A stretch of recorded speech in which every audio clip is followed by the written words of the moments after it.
Animorphs number 44, The Unexpected. Applegate.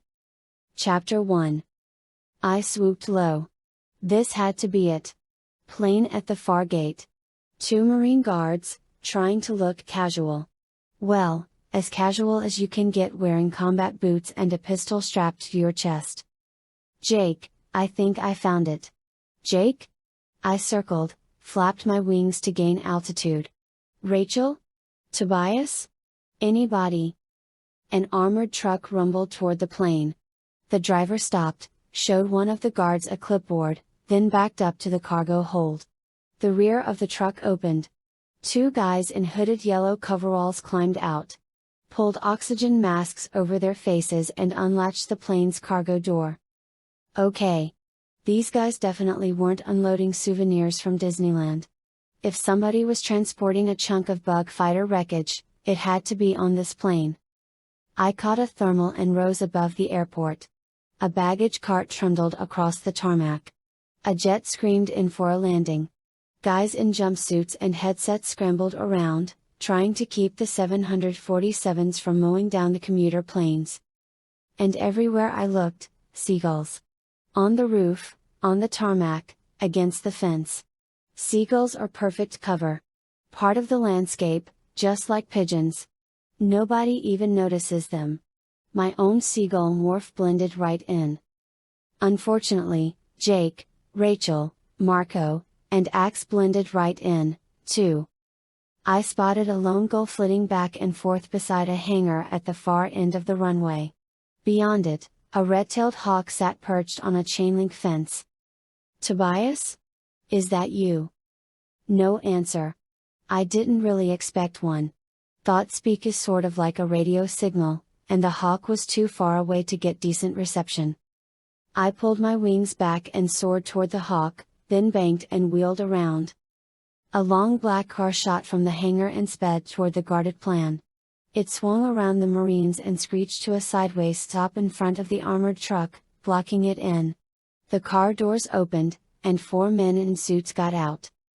I circled, flying as low as I could without drawing attention to myself. Below me, the oxygen masked guys were loading a crate from the cargo hold onto the armored truck. The suits strode across the tarmac.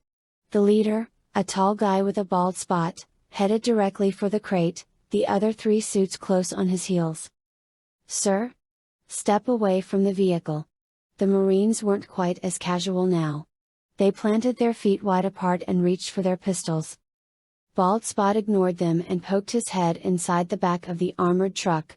Either the guy was too stupid to be afraid of weird alien diseases, or he already knew the wreckage wasn't dangerous. Which meant one thing. He was a controller. I repeat, step away from the vehicle. The Marines unsnapped their holsters. Relax, boys. Bald Spot left the truck and strolled toward the guards. Flash a badge. CAA. We'll take over from here. The Marines didn't budge. We're not leaving our post, sir. We have orders.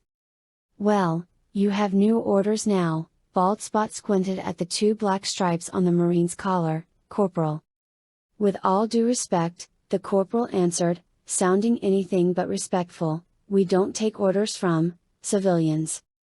The controllers glanced at each other. Bald Spot nodded. Fine. He slid his badge into his pocket. We'll have a Marine colonel here in a few minutes. Yeah. They would. A Yerk-infested colonel who would destroy the bug fighter wreckage before NASA or the news media had a chance to get to it. I needed a diversion. Had to buy some time. Marines are wimps. The guards glanced sideways at one another. Did you say something, sir? The corporal called out. Bald Spot turned. You talking to me? Yes, I am. I believe you called us wimps, sir. Bald Spot frowned and turned away again. You're hearing things, son. The Marines shook their heads. Gutless weasels, I said. They act tough standing around an airport, but they'd run at the first sign of trouble. The Marines rolled their eyes. If the Pentagon wanted real men, they'd have called the Air Force. That got them. I could see the muscles of their faces knotting up. The corporal clenched and unclenched his fists. "Suits," he muttered. "Too bad I can't leave my post." The other Marine, the one with only one stripe, shrugged. "Ignore them." Great. Marines with self-control. The CIA guys were huddled beside their car, talking in low voices. Bald Spot pulled a cell phone out of his jacket. I had to do something. Fast. "Jake, can you hear me? It's starting to get ugly. I could use a little help." No answer. Where were they? I scanned the scene. Below, 2 pumped-up Marines, 4 alien-infested CIA guys, and at least 6 guns between them. Above, an unarmed seagull. Well, maybe not completely unarmed. I flapped my wings to gain altitude. Bald Spot flipped open his cell phone. I zeroed in on my target. He punched some numbers. I dove. He pushed send, and I dropped my bomb. Bird poop splattered over the phone and down one side of Bald Spot's head. Og. He wiped at his face, then glared up into the sky. "And a light," he hissed as he hurled the phone to the pavement and pulled a pistol from his jacket. "Okay. Not exactly what I had in mind." I motored upward. Bam bam bam bam. Bullets sailed past me. I searched for a place to hide. Something to shield me. Nothing. Empty tarmac and runway. I was a gleaming white target against clear blue sky. Bam bam bam bam. I pumped my wings, darted up and back, trying to throw his aim off. It was all I could do. He wasn't going to stop shooting. Until he hit me. Bam! One last shot. Then the bullets stopped. Silence.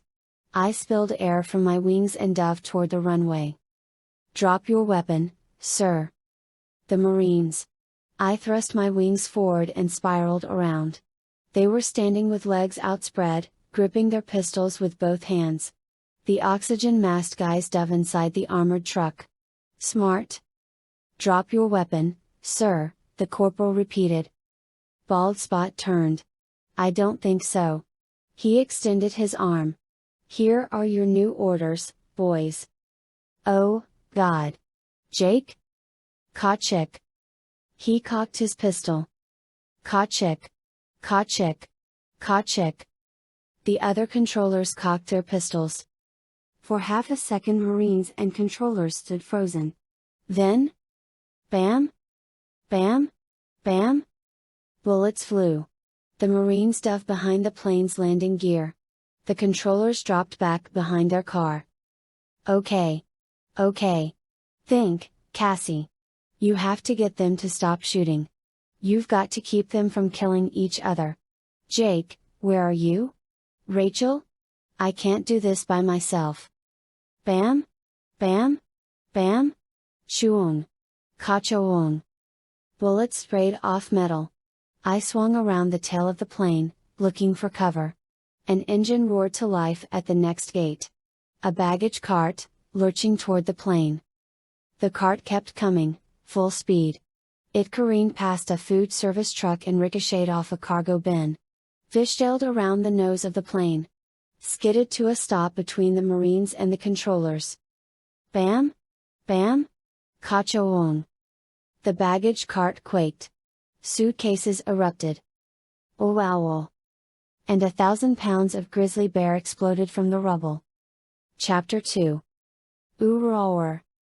The bear bounded from the cart. Uroar. 2 streaks of orange and black shot past her. A tiger and a cheetah leapt over the CIA car and tackled 2 of the controllers. The maniac baggage cart driver, a gorilla, swung down from the cab. A red-tailed hawk, swooped in from the top of the terminal. Bet you're completely confused now. Bet you're thinking, this girl is completely nuts. The lights are on, but no one's home. Don't worry. I promise you'll understand in a little while. Promise? Move over, Marines, he said. The zoo has landed. We thought maybe, just maybe, you could use a little help, Marco called, knuckle walking across the tarmac. and the rest of us were looking like roadkill. Rachel. Squinting her nearsighted grizzly eyes and bounding after Bald Spot. We took a vote.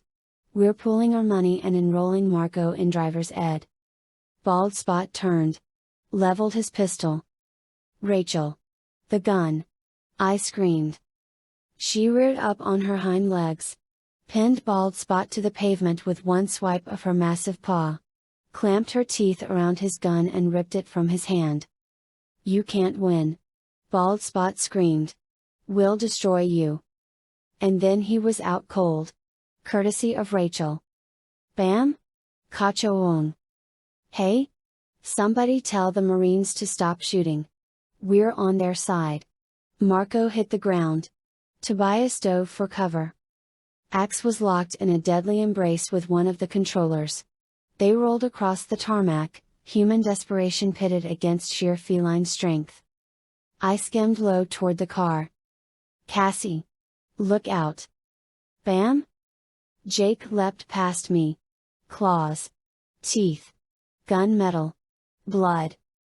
I wheeled, looking for a place to land. I'd started this little fight, and now my friend were battling for their lives while I flitted about like some weird warzone cheerleader. I had to find a place to demorph. A place hidden from controllers. I couldn't let them see I was human.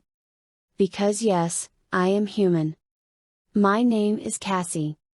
But you probably already figured that out. You probably also noticed my life is a little abnormal. You know, the thoughts speak. The alien spacecraft wreckage. The psychotic men in black gunning down my Animal Planet buddies at the airport. My friends and I are Animorphs. Animal morphers. We can acquire the DNA of another animal, then become that animal. It's the only weapon we have in our war to help save humanity. And it's a powerful one, but it has limitations. Ask Tobias. He's a walking, talking owner's manual for one of the major limitations. He stayed in his red-tailed hawk morph longer than the 2-hour maximum, and now he's what the Andalites call a nuthlet. He doesn't have to morph a hawk. He is a hawk. We also can't morph directly from one animal to another. Which is why I couldn't just go from seagull to wolf, my usual battle morph, right there on the tarmac. I had to become Cassie first, regular, human Cassie, and I couldn't risk it. Because morphing is not human technology. It's Andalite technology, given to us by a dying alien, an Andalite war prince named Elfanger. The Yerks think we Animorphs are all Andalites, and we'd like to keep it that way. If they knew we were human, they'd find us. They'd find us and our families and kill us. Or worse. They'd slide Yerks into our heads. They'd turn us and everyone we love into controllers. We'd be entombed in our own bodies. We'd watch our hands destroy the planet. We'd hear our voices spew evil and hatred. And we'd be helpless to stop it. A Yerk. It doesn't look like much. Small, gray, slimy. An overgrown slug. Blind, nearly deaf, no arms or legs. Like a brain without a body. Which is why it needs your body. It squeezes through your ear canal and flattens out over the surface of your brain, burying its slimy self in every crevice, locking itself onto your memories, your knowledge, your emotions. It takes over. You can't run. You can't scream. You can't tell anyone what's happening to you. And you can't escape. You can't even make plans to escape because the slug knows your thoughts as soon as you think them. The Yerks have already conquered the Geds, the Taxons, and the Hork Buyer. Now they're taking us. Humans. And we're trying to stop them, me, my best friend Rachel, Rachel's cousin Jake, Jake's best friend Marco, Tobias, and Ax, and Andalite, Elfanger's little brother. That's it. Team Earth, a bird, an alien, and 4 kids. The only thing standing between you and total enslavement. We do get help from the Chi, a race of androids hardwired for non-violence.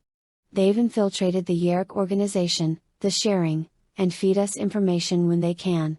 But as far as physical battle goes, it's just the 6 of us. And at the moment it was only 5. I soared low, looking for a place to demorph. Bam! Ka Chuang. Stay away. A controller backed toward the CIA car, holding his gun in front of him, waving it wildly at Tobias, at the Marines, at Marco. Ka Chick. Marco lunged. Bam! Ah! Blood oozed up through the coarse black hair on Marco's arm. He charged anyway.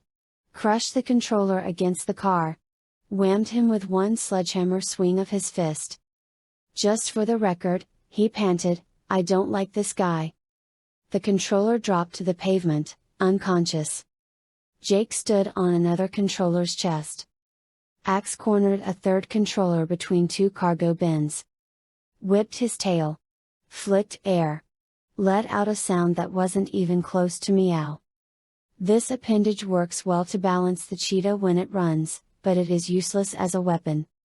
You'll have to settle for teeth and claws, Axman, Jake called. Too many people. We don't need your blue-furred, four-eyed self on the cover of the National Enquirer. Ax responded by knocking out the controller with a lightning-quick and very large paw. Rachel ripped open the lid of a cargo bin. One by one, Marco dumped the controllers inside, then flipped the bin over so the lid was against the ground. The Marines were crouched behind the plane's landing gear, watching, pistols ready but silent. That was almost easy, said Rachel. Almost too easy, Marco added. Tobias and I circled overhead and dropped. We got company. Bam! Bam! Bam bam bam bam bam bam. A line of men in black with automatic rifles began shooting from the terminal roof. Chapter 3. Bam bam bam bam bam bam bam. We dove between the cargo bins. Bam! Bam! The Marines fired back. Oh, this is good, Marco said. We're getting it from both sides again. Sirens. Shouts. Police cars screeched onto the tarmac, lights flashing, bullhorns blaring. Airport security guards streamed from the terminal. Jake, I said. They're headed right into the line of fire. Let them go. Visser 3 won't want that many witnesses. The controllers will have to back off. Back off. Yeah. Except they weren't doing that. Bald Spot and his buddies were rocking the cargo bin, trying to turn it over. Jake? Yeah. I know. They weren't going to back off. The police were controllers. So were the security guards. It was an entire Yerk army. Bam! Shuang. A bullet ricocheted off one of the cargo bins. What's the plan? Jake crouched, his tail whipping. A battalion of Yerks against the 6 of us. Not good. Plus the 2 Marines, I said. And the guys in the armored truck. Yeah, don't forget them. Marco grunted. They've been such a big help already. But we can't just leave them. And we can't leave without that chunk of buck fighter, Rachel pointed out. That's why we came. We have to get it out of here before the Yerks destroy it. No, Jake said. We can't risk it. There's no way we can get it without getting ourselves killed. There is a maintenance ramp past the next gate, Prince Jake, said Ax. Good. We can demorph inside. Okay, guys, mission aborted. Let's go. Stay close to the building. Go, go, go. And Ax? Don't call me, oh, forget it. Jake leapt between the bins and streaked toward the ramp. Marco and Ax bounded after him. Go. Rachel thumped the cargo bin one last time, then barreled toward the ramp. Tobias swooped low under the eaves of the terminal building. Cassie, come on. You can demorph inside. Bam? Bam? Ah!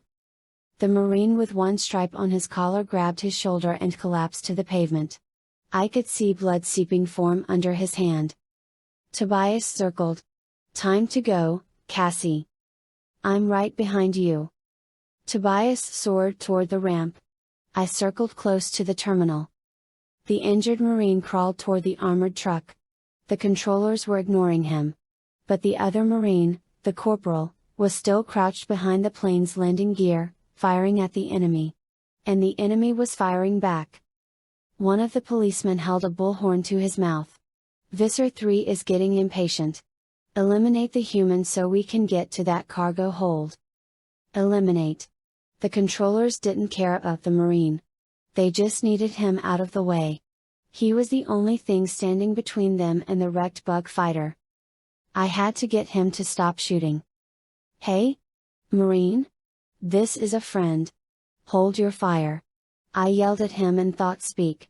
Stop shooting and stay down. The Marine hesitated for a split second. He glanced around, frowned, then tightened his grip on the pistol. Bam? Bam bam bam bam bam bam. Automatic rifle fire answered back. The Marine dove behind the wheel, crouching low, ready to fire again. He'd be killed in a matter of minutes, no question. I circled the plane's tail, spilled air from my wings, and dove. Unair the plane. Past the Marine. Corporal. Hold your fire. The Marine edged back against the landing gear. He cocked his head and listened, obviously trying to figure out where the voice had come from. Back off. I circled. This is one fight you can't win. He looked up. And blinked. Okay, this is totally nuts. He closed his eyes and leaned his head back against the wheel. A bird is talking to me, and I'm listening. He opened his eyes and shook his head. This is crazy. He leaned away from the landing gear and swung his pistol toward the controllers. It was suicide. He aimed. I dove. I hit metal as the Marine pulled the trigger. Bam! Ah! Pain shot through my side. I spiraled, one wing flapping, the other hanging dead at my side. I saw the corporal's pistol skitter across the tarmac in a whirl of plane, sky, and pavement. I pumped my good wing, straining to steady myself. The ground spun upward. Gray. Hard? Tilting. Closer. Then the spinning just stopped. Chapter 4. I flopped on the tarmac. My wing lay mangled and torn, shattered by the pistol's recoil. That bird. Did you see the bird? It was an Andalite. Bald spot. I couldn't let him find me. I scratched and writhed and flapped my good wing, and somehow clawed my way under the baggage cart. Bits of gravel embedded themselves in my bloody feathers. Pain seared through my body. Demorph. I had to demorph. Where'd it go? Where's the seagull? The shouting grew louder. Closer. Shoes scuffed past the cart, inches from my head. Concentrate, Cassie, concentrate. I focused on my human form. Morphing is unpredictable. It never happens the same way twice. But I'd learned to control it a bit. I knew what I had to do. Human. Human Cassie arms. I felt my wings growing, the damaged one becoming stronger as my human DNA slowly replaced the seagull DNA. Kurorik. My shoulder bones cracked and widened. Wings narrowed and shot downward, the size of human arms. Slow up. A thumb, then 4 fingers, pale and bumpy like a plucked chicken, shot from the tip of each wing. Rib bones melted and reshaped, growing to my normal size. Legs straightened and lengthened, the claws softening into 10 toes on 2 human feet. And then I stopped morphing. I was still more gull than girl, a weird mix of fluffy wings and pure horror. The Blair Muppet Project. But I didn't look human. Not even close. I inched out from under the baggage cart. Controllers were storming the cargo hold of the plane, closing off the entire area. Tobias and the others were long gone, but I could see the maintenance ramp they'd escaped into at the next gate. And I had a clear shot. Nobody was paying any attention to the giant mutant seagull crouched beside the baggage cart. I pulled myself up and ran, full out, almost human arms still covered in feathers, almost human feet slapping the pavement under scaly big bird legs, my own short dark hair looking more than a little strange on my giant seagull head. I veered in toward the terminal building, stayed beneath its shadow. Passed the first gate. Followed the curve of the building. The next gate was dead ahead. There it is. Bald spot. Behind me. Stop the Andalite filth before it gets away. The ramp was just a few yards ahead. I could make it. I was going to make it. Ka-chick. A glint of gunmetal. A police controller stepped out from behind a cargo bin, directly between me and the ramp. I turned. Bald spot circled wide to cut me off. I turned again, back to the baggage cart. Controllers raced toward me on the other side. I was trapped. Me and the baggage cart, surrounded by controllers. I whirled. No way out. No, one way out. The Marco way. I scrambled into the cart, turned the key, and floored it. The cart jerked, stopped, then lurched forward at full throttle, throwing me back against the seat. Bald spot dove to the pavement as I shot past. I grabbed the wheel and tried to steer, a grotesque seagull-like thing the size of a kid, screeching through the airport on two wheels. I sped under the wing of the plane and swerved, sideswiping the landing gear. Luggage spilled from the back of the cart. I swung the wheel around and headed out toward the open tarmac. If I got out of there alive, I'd never again give Marco a hard time about his driving. He was Jeff Gordon compared to me. Sirens. Flashing red and blue lights. I whipped my bird head around. Two police cars behind me. In seconds they'd be within firing range. I jerked the wheel and rocketed toward one of the planes. Under the wing. Around the wheels. Between two rows of cargo. I hurtled around a food service truck and glanced back. I'd gained a little ground. The police cars were a lot bigger than my suitcase mobile. They swung wide of the jet, while I plowed straight underneath. I headed toward the next gate, and then the next. In? Out? Under? Around. Getting the hang of the steering thing. The controllers roared past. A 747, looming ahead. Not a problem. I gripped the wheel and sped straight toward it. Under the engines, around the front wheels. I could see the corner of the terminal building as I whipped past. Shot out from under the nose of the 747. Straight onto open tarmac. Two police cars barreled toward me. In a split second I'd plow into them, head on. I jerked the wheel and skidded into a tight U-tires squealed. More suitcases flew. I looked back. A garment bag flapped onto the windshield of one of the police cars. Nice. The car screeched one way, then another, as the driver leaned out the window, trying to grab the bag off the windshield. The other car veered toward the runway to keep from getting creamed. Okay. That bought me a little more time. But I couldn't race through the airport forever.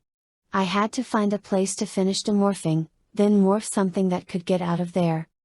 Ahead, a set of rollaway stairs pushed up to the door of a jet. Guys in orange jumpsuits dragging buckets and a shop vac down the steps. A cleaning crew. The plane was probably empty. I raced toward it. A siren wailed behind me. The cleaning crew had reached the tarmac. Started to roll the steps away from the plane. I turned the wheel and tried to find the brake. The cart skidded sideways. The cleaning crew scattered, buckets flying as they dove for cover. I hammered the pedals with my feet, but the cart wouldn't slow down. SSSCCCRRRNNNNNNCCHHHH. I crashed into the stairs. My bird girl body snapped forward against the steering wheel, then back against the seat. Oh! Ow! I swallowed. Brakes would have been easier, but the head-on collision had worked. No time to catch my breath. I bolted from the baggage cart and up the steps. The impact from the crash had jerked the stairs several feet from the door of the plane, but I didn't let a 12-foot drop stop me. I hurdled the gap and landed with a soft thunk on the thin carpeting inside the plane. Police lights flashed through the door of the cabin. I peeled myself from the floor and ran. Whump! The entire plane shuddered as the rollaway stairs banged against the cabin door. I tore down the aisle, looking for a place to demorph. I could hear shouting below me, footsteps clanking up the stairs.